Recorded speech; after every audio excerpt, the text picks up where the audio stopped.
Good evening. How are you? We continue with the series on mental health. This is information, basic information, which we seek to share with the people all over the world about the need for mental health, the role of mental health, and the challenges that are there in terms of management, in terms of diagnosis, and in terms of knowledge. You must agree that mental health is a challenge in the whole world. And we discussed last time that mental health is a reflection of health even before birth, during birth, and even after birth, and later on in life. Now, to understand mental health better is to consider the issue of the mobile telephone or computers. Now, whoever made the computer, whoever made the mobile telephones, he was basically, or she was basically doing something which is similar to the brain. Now, for you to understand the brain activity, you got to understand how the computer works. The computer has what we call a hardware. Hardware is the physical instrument or equipment, and then there is a software. The software is the non-visible aspect of the computer or telephones. If a computer falls down or a telephone falls down, a phone, especially the mobile phone, falls down, inside is a damage of the software. That is, now you're talking of trauma. So when you're talking of the computer, think about the brain. The brain is also encompassed in a shell. This shell is what we call the skull. The skull is the hardware, but inside you have a brain matter, and within the brain matter you have neurotransmitters. It's like electricity or electrical supply within the brain. So you may have the brain, and which is and it's damaged, then the nerves inside becomes damaged, and once the nerves are damaged and the neurotransmitters which are involved in the brain are damaged, then you see a reaction in the rest of the body.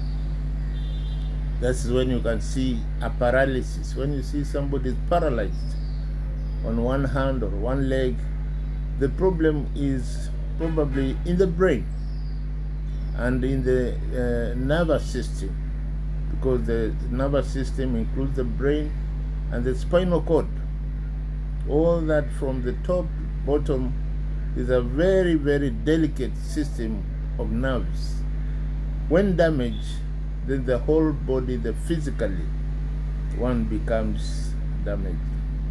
There's something with a phone. Once it falls down, or for example, you put water on the phone, what happens is that there will be a short circuiting of the circuitry system in the phone, and the screen will go blank. So the same thing happens in the brain. If there is damage to the brain, for example, in a road traffic accident, the head is injured, and inside the head the brain is injured, and inside the brain you have the nerves which come from the brain, and you have the blood system that supplies the brain. that can form a clot within the head, or it can form a swelling, what we call edema. And once that is formed, then that person will end up with a physical disability. He may end up, or she may end up with a paralysis, either on one side or both sides. Or certain functions of the brain will not work. You will not be able to talk, because within the brain there is a center for talking. There's a motor center which makes you move and walk around. There is a speech center which makes you able to speak, so you may not be able to speak because that center is damaged. Sometimes it may be an emotional aspect of the brain. The frontal cortex, or the frontal part of the brain, may be damaged. And then your emotions, your personality can also change because of the damage, because every aspect of the brain, there is a function for it. Or if it is the rare aspect of the brain, you may have problem with the sight, because sight is